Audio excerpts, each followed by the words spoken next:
guys, it's Diane and I am back from vacation, and tonight we are going to be talking about what I do when I get back from vacation and how I get myself back on track after I've been kind of out of my system or my routine for a while. I'm trying to fix this light here, but I guess that's gonna have to do. Okay, so if you're jumping on live, welcome. My name is Diane, and for the past 25 years, I have been helping women find nutritional plans and fitness programs to help them look and feel their best and live their most authentic life. And for me, for the past couple of years, that has been done through the process of learning how to incorporate intermittent fasting into my lifestyle so that I could live the lifestyle that I wanted to live authentically, and then be able to reverse some of the medical things that I was going through and some of the issues I was having as my body was changing hormonally. So if you're jumping on live with Facebook, always feel free to hit that like button so that you'll be notified when I go live in future broadcasts. And if you're joining me here on YouTube, feel free to hit that subscribe button so again you can be notified when I go live. My live schedule is generally Sunday through Thursday, 9 p.m. Central Standard Time, and I always try to post the topic so that you'll know when you can jump on. So we just got back from I think it was like a 7-day vacation to Cancun, Mexico. We were staying at our favorite all-inclusive resort, which can be a very daunting situation for someone who's trying to kind of maintain a specific nutritional plan or maintain some kind of nutritional health standards for themselves.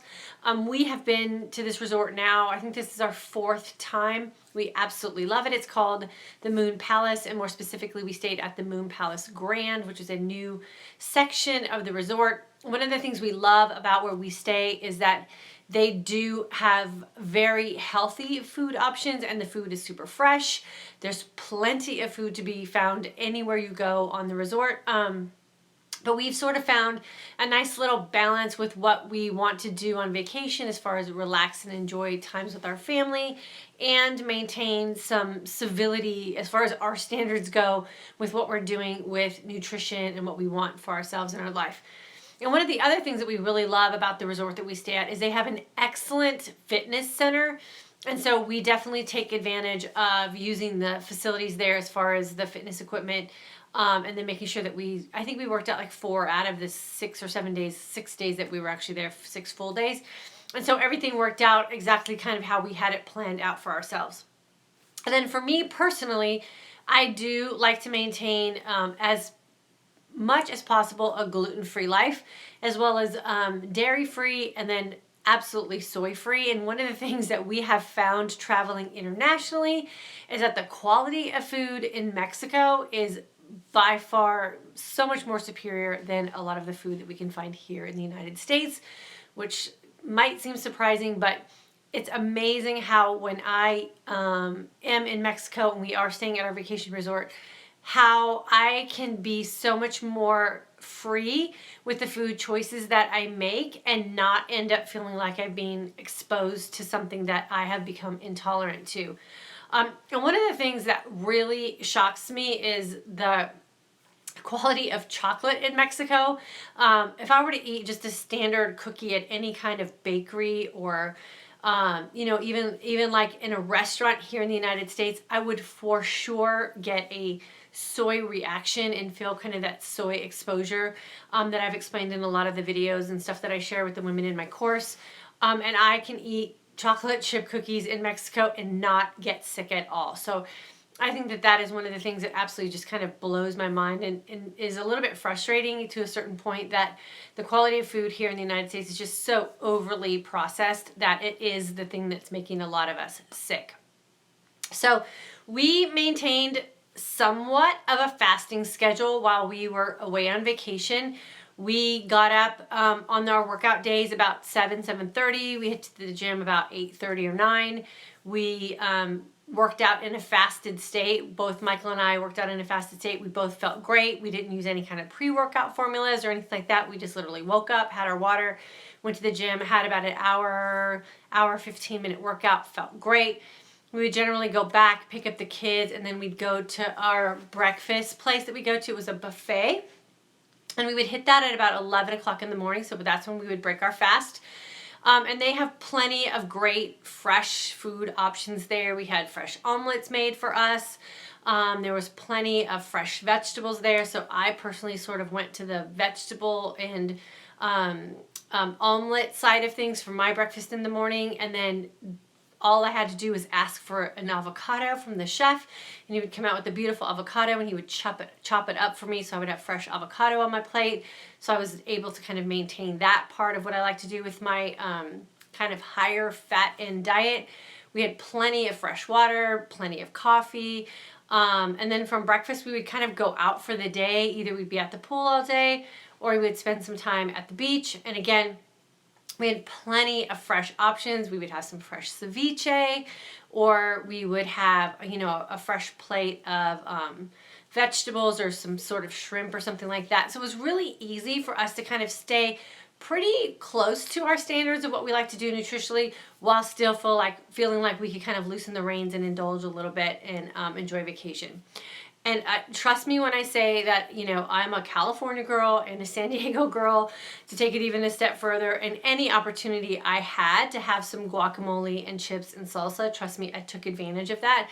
Because again, Mexico is one of those places where I can eat corn tortilla chips and I don't get sick like I do here when I have them at like a Mexican restaurant or whatever here in the United States. So my family kind of laughed at me, but every opportunity that I could have fresh guacamole and fresh homemade corn tortilla chips and fresh salsa or pico de gallo, I had it. So sometimes I had it 2 or 3 times a day, and I was totally okay with that decision, because there were so many other things that I just sort of passed that that I took advantage of, that enjoyed myself on that end of what I really like to have nutritionally, that I just can't find the same quality here in restaurants in the United States. So like I said, we had plenty of fresh fish. One night we went to a steakhouse, which was absolutely phenomenal. We had fresh salads, we had lobster tail, just great food. So we came back, we got back this morning. Our flight took off out of Mexico at 6,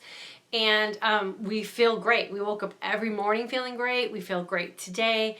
Michael and I both feel like we have no ground to make up. I'm sure, we're a little fluffy and we've probably put on a couple pounds, but the one thing that I never do when I come back from vacation, and I just don't do regularly anymore anyway, is step on a scale. So if you are, if you have a vacation scheduled at any time this summer, my number one tip to you is when you come back, do not step on a scale, because just traveling and being away from home can cause you to retain some water and show a couple extra pounds on the scale, and it'll just make you feel bummed out and maybe regretful about some things that you indulged in on vacation. And what's the point of that? I mean, I'm sure I have probably put on a couple pounds, but I could care less, because I had an amazing time with my family, and we really did sort of just make the best decisions that we wanted to make at the time that we were presented with them. And we had a great time, and we had a fantastic time with our kids, and whatever weight I put on, I will get rid of over the next couple of days. So let's talk a little bit about what our plan is now that we're back. So we fasted this morning. Like I said, we took off at about 2. We got up at 2:30. We got out of Mexico at about 6. On the plane this morning, my husband and I got first class. So we're sitting up in first class. We had an opportunity to have breakfast. We bypassed that and had some coffee instead. So I just had some coffee this morning on the plane. We got home about 11 or so after we picked up our puppy from where she was staying with some family friends of ours. And my husband and I had our fat shake. So we had our fat shake about noon. And then we had dinner about 4:30, and then we were kind of done for the day. So we had a pretty decent kind of fasting day today. So we were jump starting our fasting protocol right back from day 1 of being home from vacation. We had our last meal around 4:30 or 5 this afternoon, and so we're going to fast tonight. And then I personally am going to try to make it till very late in the afternoon tomorrow. I have a bunch of things going on tomorrow, so I'll be super busy. And so I'm shooting for about a 20 to 24 hour fast tomorrow. And I'm sure Michael will do the same thing. And we're just going to try to get those hunger hormones of ours back on track. We ate, a lot more on the carbohydrate side over vacation, even though we didn't go off the deep end. Just little bread snacks, and of course my corn tortilla chips 3 or 4 times a day whenever I could find a guacamole and salsa bar and I could get someone to serve me up some chips and guacamole. So, we're going to kind of wean off of that a little bit, and we definitely have some sugar kind of cravings that we need to cut back on. I, don't hide the fact that when we're in Mexico, we definitely partake in our skinny margaritas. And so that's one of those things that, you kind of just have to break that sugar kind of craving that you had over vacation. And I did have my chocolate chip cookies in Mexico almost every night because that, again, is the place that I can enjoy them and I don't get sick.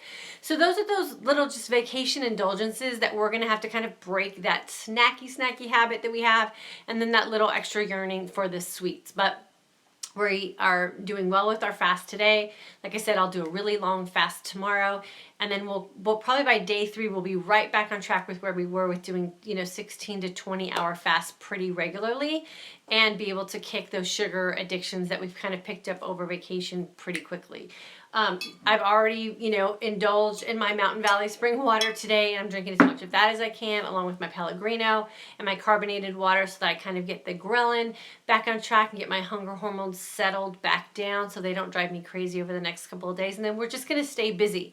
And that's the biggest thing is, going from a very relaxed, sort of chilled out mode when you're on vacation to coming home and then having, this sort of downtime. We're on summer break, the kids are home, so we have a pretty lax schedule.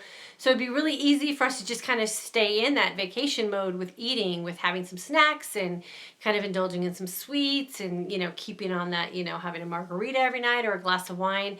And for me, I kind of just have to nip it in the bud for, 3 or 4 days and just kind of break those habits that I have and those sort of yearnings that I have for snacks and sweets, and then I'll be right back on track, and whatever fluffiness or a little bit of water retention that I'm holding on to from vacation should settle itself down in a day or two. We are going to work out tomorrow. So like I said in some of the live broadcasts I did while we were on vacation, that we used that time on vacation to get ourselves back into pretty nice workout routine. And so we have that workout buzz kind of going again, and we like that feeling. And so we're on a schedule to work out every day now at home. And like I said, the kids are home, so it's super easy for us to get back in that schedule. So we'll go right back into working out, and then we'll go right back into our fasting schedule, and we should be able to rebound from vacation in just a couple of days without ever feeling like, we had too much ground to make up for, even though we did have a really nice lax time on vacation. So I'm going to check YouTube here and see if we have any questions that I can answer really quick. Hey, ask Dr. Bonnie. Heather, good to see you here. Yvonne, Facebook wouldn't play, so I popped over to YouTube. Oh, awesome, Yvonne. Good thing you had an option. So nice to have you here. Patricia, hi there. How do you get started? Are you asking how you get started in my course? I always post a link below. So make sure that after this broadcast, you come back and there should be a link there. Or if my husband or my assistant's on tonight, if you guys can post the link for Patricia C., that would be great. Yeah, Patricia, I have a course starting in July. You can jump in. Sade, I'm from San Diego. Yay. Yeah, so Sade, if you're from San Diego, you know about the chips and salsa thing. Kara, when the video ends, we will add. Okay, cool. Kara, see, my assistant's all over it. She already asked her. Also, why do you specify ages 40 to 55? That 40 to 55 is just sort of the age range that I am in, and that's when most women start to go through kind of the hormonal changes and putting on a lot of that hormonal weight. And so that's just the age range that we sort of refer to. Robin, hi Diane, I just got back from my conference and totally checked my weight moving. Weight, and I had no reason to worry. I was right. So glad. Okay, good. Robin, that's awesome. Alex, do you think that, oh gosh, someone needs to get rid of that Alex Hensley person. Hi, I'm doing a daily 24 fast without a break. Hi, I'm doing daily 24 fast without a break too much. I don't understand what your question was. Okay, so Facebook, let me see what we got going over here. I missed you guys when I wasn't doing my live, so it's glad to be back. Yvonne, okay, looks like you switched over. Okay, Jenny, let's see who else is here. Paula, I can't find you on YouTube. Oh, Paula, it's just my name on YouTube. So DYANNPARHAM, Rita. Good to see you, Rita. Paula, I can't see or hear you on Facebook. Try to jump over to YouTube, Paula. I can't either. That's weird. It's working for me. Yeah, sometimes it's more of the, maybe like your internet connection where you are. Hi, nice tan. Oh yeah, okay, so nice tan until a couple of days when it starts to probably flake off. Working for me too. Okay, cool. Okay, lucky you. Mine is just spinning and trying to load. Okay, so just some problems over here with lost 10 pounds. Now I'm stuck, need help. Sharon, if you lost 10 pounds and now you're kind of plateaued out, the best thing I say is you got to switch something up in either your fasting window or your feasting window. So either extend a fast out or increase a feasting window. And then you kind of shock your body a little bit, and then you should be able to break that plateau. Let's see. New to the group, Faye. Question, speaking water. What is the best kind? I bought some, but ingredients say sucralose. Okay, so Faye, if you bought water and it has a bunch of things like sucralose in it, it's not really water. It's sort of like a I don't know, like a sports drink or something probably. So I use Mountain Valley spring water, and this has magnesium, sodium, and potassium in it. So it kind of helps with night sweats, leg cramps, hydration, all that kind of stuff. So that is the one that I choose to use. Asked, do you in 4 hours, what do you eat? Asked, it's too hard for me to kind of break down what I eat in 8 hours. My joints are hurting at nighttime, but I'm going forward with 18.6. Okay, cool. Barbara, your joints will probably kind of balance out when you get rid of some of that inflammation. And just keep yourself hydrated and see if that helps too. And sometimes when your joints are hurting, it could be that you have some gluten in your diet. So see if you can kind of pay attention to that too. Where do you find that water? Faye, I get this at Sprouts. I also get it at Walmart, believe it or not. And those are the two places that I usually go to for the Mountain Valley spring water. Come back over here on YouTube and see if there's anything else. Let's see, how you doing? Okay, I didn't get that one. I'm so bummed. I would love to get in on the monthly thing, but out of my, oh, sorry, Kathy.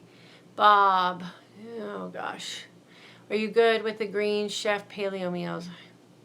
I don't do paleo, so I don't really know what that is.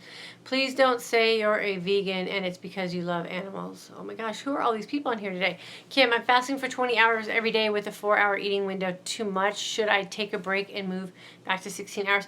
Kim, I love a 20-hour fast and a 4-hour feasting window. And sometimes the only time I really go down to a 16 is just for like lifestyle convenience purposes. It's not anything necessarily with my body. And sometimes I'll actually go the other way and kind of do a 24-hour fast. So just listen to your body and what your body's telling you, and then just go off of that. But consistently doing a 20-hour fast is not anything that you should consider being a bad thing. Do you use exogenous keto products to get you back in track? No, I don't. Robin, I just use food and fasting. After 40, you need twice the amount of protein to maintain muscle. That's science. Not necessarily true. How do you know when you are truly fasted? Well, there's a couple ways you can tell if you're fasted. There are kind of signs that your body sends you, like fat adaptive sort of signs. And then you can also do testing, like test with keto strips and keto meters. I don't do any of that. I just go off what my body's doing and how it's responding and losing weight and fat and all that kind of stuff and energy. My sweat stopped completely after I started IF. Robin, that's awesome. Does drinking Metamucil or similar fiber drinks break your fast? Probably. I wouldn't do it if you don't have to. Okay, let's see what I'm back over here on Facebook and see if there's any more questions. There are several of us in the May group in our 60s, and it was a great learning experience. Yeah, age is not one of those things that should define whether you can fast or not. Unless you're young, like teens or something, then they say you shouldn't fast. But my kids often skip breakfast. I guess that would be considered fasting. I ask them if they're hungry. If they say they're not hungry, I don't make them eat. So technically my kids fast. We just don't call it fasting. I just don't shove food down their throat when they're not hungry. So there are several of us in the okay, cool. Faye, let's see, where did you find that water? Okay, I already got that. Welcome home. Oh, thanks, Jessica. 16-8 seemed to be working for me. My only issue seems to be occasional hunger pangs before my time to eat. I feel waterlogged. I don't want to break fast early. Suggestions. I would just say do something to take your mind off your hunger pains. And as soon as your hunger hormones balance out, you won't have hunger pains anymore. Alicia, how about a fat fast? What's a fat fast? Okay, let's see what we got over here on YouTube. I am having difficulty with my night work schedule. I switched sleeping, eating from my days off 3 days a week. Is it okay to just shorten a fast period, or should I extend it for better results? Vita, you got to experiment with that and then do both and then see which one works best for you, which one makes you feel the best. Will a glass of lemon water and apple cider vinegar upon waking interrupt fasts? For some people, Tracy, it does, and for some it doesn't, so you got to try that for yourself. Should I wait to break my fast until I feel truly fasted? I always say push it if you can. The longer you're in a fasted state, the more opportunity you have to burn that fat and be fat adaptive. Charday, I never ate breakfast in high school or middle school. Yeah, no sense in shoving. And you know, the thing with breakfast is it tends to be like a high carb kind of food, especially if you're busy in the morning and you're trying to get kids to eat cereal, waffles, pancakes, toast, something like that, bagels with cream cheese.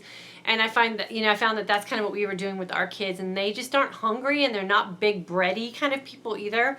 My son actually asked me to stop buying bread. He doesn't even want sandwiches. My daughter hates sandwiches. So we don't even buy bread anymore, and literally they might have like a hard-boiled egg, or my daughter will have some Ripple milk occasionally on the way out the door, and that's usually enough for them. And my son has a shake, and they're pretty good. I don't force them to eat anymore. You should eat 30 minutes after waking up, true or not? MFSVH, it all depends on you. Personally, I don't need to eat when I wake up. I don't eat for sometimes 12 hours after I wake up, and I'm fine. So it's a personal thing. If it works for you, good for you. But it doesn't work for everyone. Okay, let's see what we got over here. Jessica, your program is definitely a learning experience on how to tell if you're really hungry or not, right? Sometimes we think we're hungry and we're really not hungry. We're kind of bored. And if you've been in my intermittent fasting course, or you've followed me at all here on social media, you'll know I always say that hungry is where the magic happens, because when you're hungry, that does give your body an opportunity to help its hunger hormones settle down. And when your hunger hormones are balanced and settled down, that's when we really have an opportunity to switch over from being sugar burners to fat burners, and can really get into that fat adaptive state. So I really try to teach women to be comfortable and confident in the state of hungry.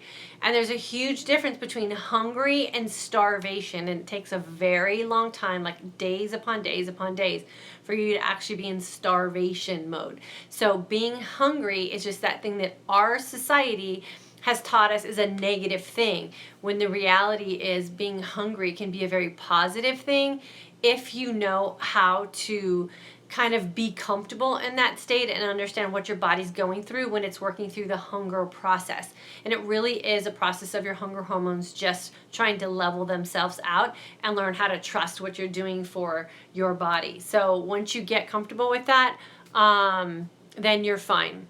Hey, Nicole, thank you for the welcome back.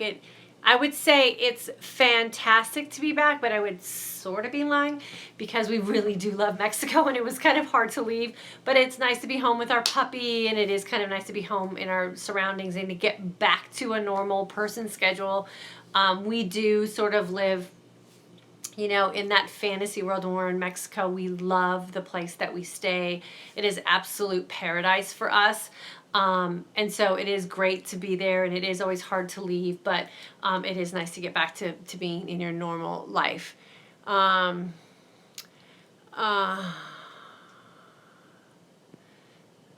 always love when someone comes on here and just preaches their little philosophies.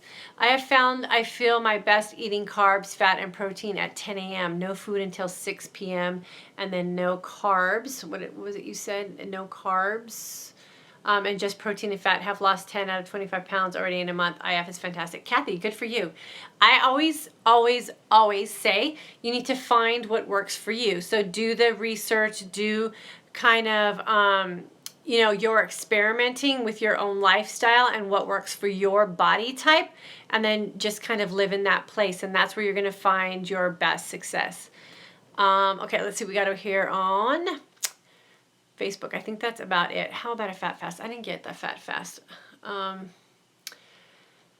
Okay, perfect. Okay, so I'm going to jump off of here.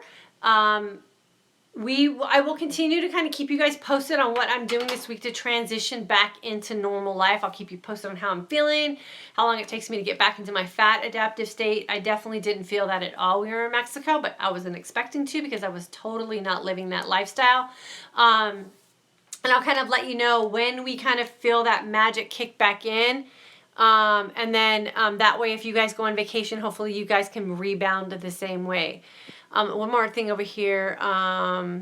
Hey, Kara, if you're on YouTube, can you get rid of all these people on here that are saying inappropriate things? If you mess up your 24 protocol, 4 p.m. to 8 p.m., let's see what that one was. And just report them so they don't come back. By eating something at midnight, do you stay on track the next day or try to stretch out the break? Okay, so Jill, if I do something where, like I had a set fasting window, and then let's say the kids were like, hey, let's go eat some frozen yogurt or something, and then we kind of ate a little later than usual. What I usually do is still break my fast at the same time. So I really like breaking my fast about 4 p.m. in the afternoon. It just works for me to have like a 4 to 8 o'clock eating window. So I just kind of jump back in at 4, and then I'll just fix the schedule the next day. I really try not to stress too much about it, and just you know, kind of do my best to live my lifestyle. And I don't let hard set fasting and feasting windows sort of dictate over what my family wants to do and what we're choosing to do with our food. So I really, really implement the flexible intermittent fasting. And my goal is, as many days as I can, do a 20-hour fast with the 4-hour eating window. But again, I don't get so tied up in that I can't have some flexibility with our family and our life. And if sometimes something happens at 8 or 9 o'clock at night, or even maybe at midnight if we're up, you know, my husband and I will sit up and watch a movie. Sometimes we'll have a little snack or something while we're watching a movie, or may have a glass of wine or something, and that would break a fast. And so I just kind of keep my break fast time the next day about 4, and then I kind of jump back on. Hey, Kara, can you get rid of these people over here on YouTube if you don't mind? We'll go back over here to Facebook and see if there's anything else. Google a fat fast. I'm surprised you don't know what it is. I just don't do it, so that's probably why I don't know what it is. It's hard at work, but the battle of stress and hunger. Read it. It gets better. Just drink your water and just don't let what anybody else is doing at work dictate what you want to do for yourself. Debani, Facebook Live isn't working for me. I'm doing 18-6-24 fast. So far, so good. I still need good ideas on how to control my appetite once I break my fast. Some days I'm famished, others I'm not even hungry. Okay, so Debani, that's very normal. Like some days you do feel famished, and I say when you're feeling famished and you're in your eating window, just eat. Just make sure that the food that you eat is nutrient dense food, and it's going to fuel your body well. And then those days that you're not hungry, that's just your body sending you the signals that it's fine. It has all the nutrients that it needs, and that you can just kind of skip some meals. And being really tuned into those signals that your body's sending you is a really great thing. That's how you identify with the feeling of being satiated and the feeling of needing nutrients. And that's your hunger hormones telling you what your body needs. And oftentimes we don't give our hunger hormones enough credit to be, you know, they're very intelligent, and they're going to not let your body get into a place that's not going to be good for it. So learn to listen to them, and then learn to trust them. And on the days that you're famished, just eat nutrient dense foods. And the days that you're not famished, then you can eat a little bit less. You'll learn all of that this week in our course, as far as what you need to do to kind of make sure that you keep yourself satiated and nutrient satisfied. Nicole, should I fast till I feel the hunger feeling? Should I fast? Yeah, you can. I mean, there's no reason to break a fast, really. If you're doing well, let's say, so a lot of women in the course get stuck at the 16-8, and I've been reading a lot of your comments, and you're all at the 16-8, which is a great place to start. Today we talked about fasting protocols, and that's a very common fasting protocol. But oftentimes what happens is you don't really get the results that you're looking for at the 16-8, and so what I recommend is pushing it to 18, then pushing it to 20. The 20-hour fast and the 4-hour feasting window is probably the most popular and the most, what we call, when the most success people have with what we call our sweet spot with fasting. So don't be afraid to go beyond what you've mentally and emotionally set as a time frame for your fasting protocol. You can go to 20 hours very easily if you can get to 16. You just have to tell yourself that you're going to go to 20, or pick a time in the day that's going to be that 20-hour window and just make a decision. Oftentimes we stop our fast at 16 because we just made a decision that we were going to stop our fast at 16. But our body might be very capable of pushing it to the 20. And so that just gives you that opportunity to just really tap into those fat stores and start burning them for fuel, which is what we want to be. We want to be fat burning machines, and we don't want to necessarily be sugar burning machines. Okay, quick, another question. I am not hungry enough in the 8-hour window to eat all the calories I should for a day. Do I stuff myself? Vita, are you in our July group, and what have you determined to be the calories that you need to eat in a day? And Diane Elligan, I eat 2 meals in 4 hours, sometimes only one. So Vita, how have you determined how many meals you need to eat in a day?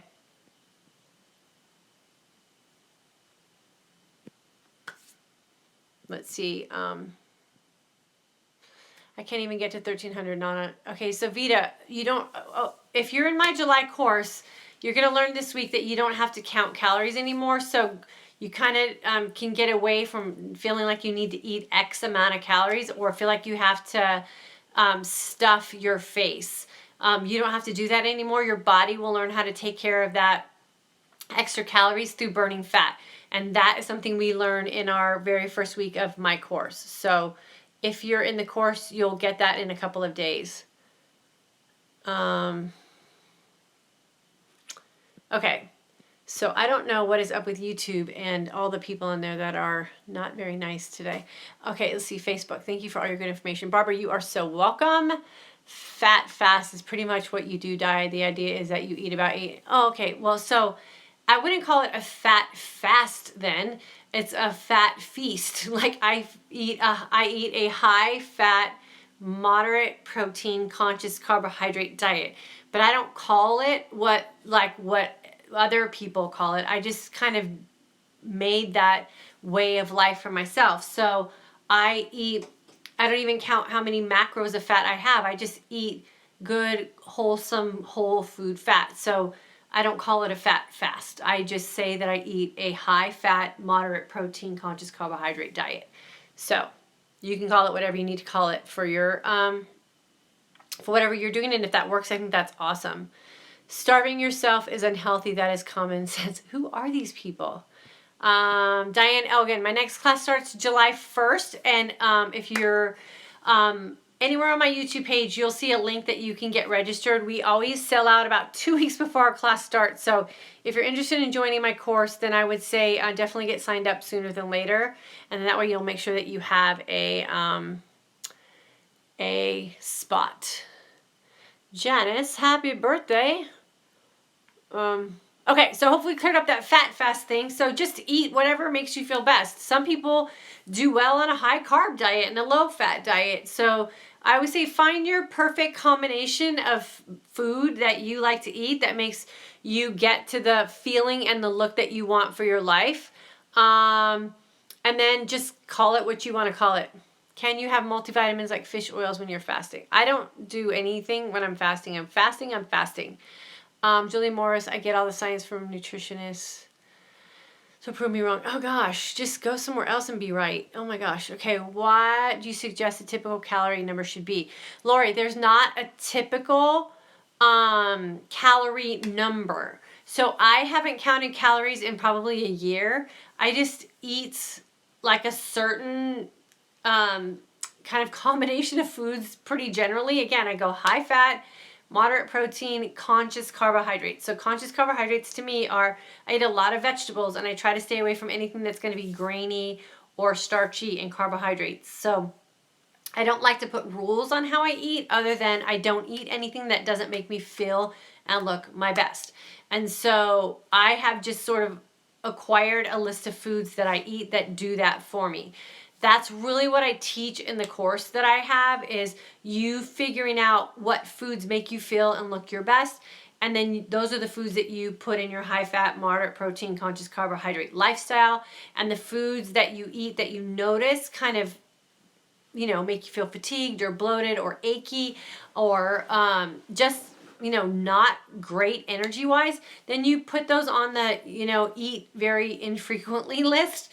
And then we don't follow a diet lifestyle other than the foods that you've picked that make you feel and look your best. So I really try to stay away from anything that's called any sort of diet that someone else has labeled, because I think as women, we've just done that too much in our life and we need to be free of that. Great advice. I like to eat. Oh God, people, these dudes that come on here, where are they from? Okay, so I'm gonna jump off because I feel as if I can feel myself melting. Is that weird? I'm definitely losing. Can you feel? Yeah. So I say when you feel like you're melting, that is, it's like your body's using your own body fat as a source of energy, and it will feel like you have fat sort of melting away, and that's the whole purpose. So if that's what you're feeling, I say you're doing something great. Wish I could see the video. Yeah. Yeah, sometimes it's better on YouTube than it is Facebook. I don't know why. Okay, so I am going to jump off, you guys, because these people over here on YouTube are just kind of distracting and annoying, and I don't want you guys to be offended by whatever it is they're saying. So I'm going to jump off and say goodnight, and I will be back here again tomorrow. So definitely feel free to jump on if you're joining me on Facebook and on YouTube. The nice people are welcome back. The other people, I wish you would find somewhere to go hang out. And then if you're catching this on the rebroadcast or the video that's uploaded on YouTube, definitely feel free to leave me your questions or your comments. And if they're nice, I will definitely respond to them and answer any questions that you have. And then I will see you, like I said, tomorrow night. If you're in the June group, get ready. The next couple days of course material are going to be exactly what you need to start really settling into your intermittent fasting and trusting your body and your body's hormones, and knowing that hungry is truly where the magic will start to happen for you. So thanks so much for jumping on tonight. You guys, I always appreciate you, and I missed you while I was gone. So it's going to be great to get back on a regular schedule with you. Have a good night.